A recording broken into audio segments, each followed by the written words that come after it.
In the name of the Father, the Son, and the Holy Spirit, amen. Today is the third month, the 27th day in the year 2016. And, it's also Resurrection Day.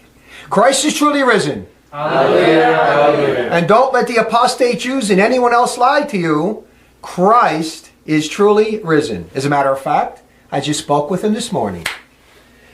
The lecture, this season's lecture is titled, Non-Catholics Cannot Hold Offices in the Catholic Church. It sounds pretty simple, and it really is. The dogma really comes down to this. It's a deeper dogma, but it comes down to this.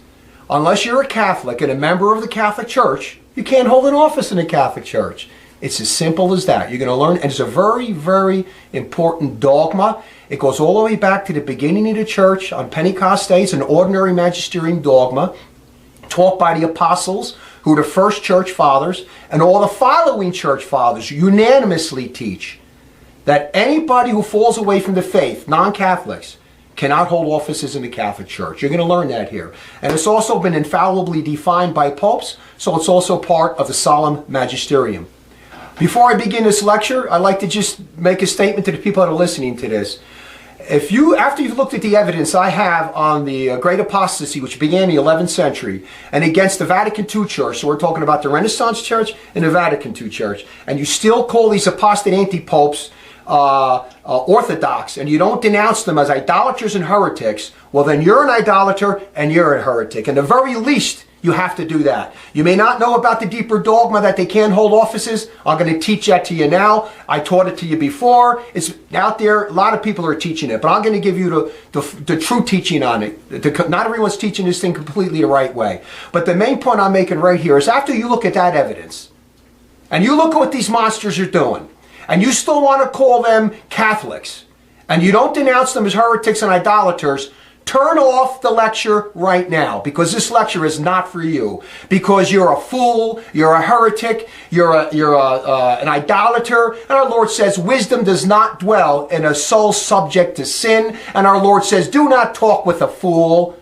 Go not after him because he makes no sense. So don't even, this is not for you people, okay? If after you looked at the evidence and you still want to call these apostate anti-popes Catholics and not idolaters and heretics.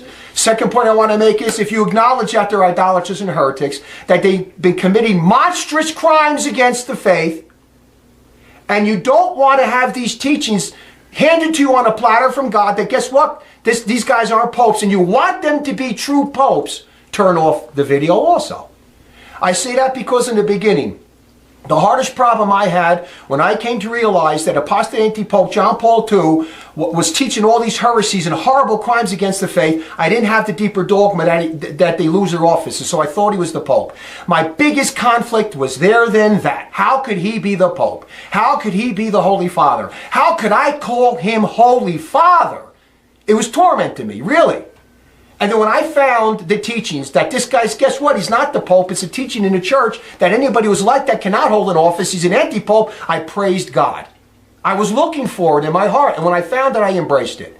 That's my point. So if you want these people to be popes, even though you believe they're idolaters and heretics, turn off the video. It's not for you. This clip was posted by Mary's Little Remnant. For your only hope of salvation, please visit our website at www.johnthebaptist.us.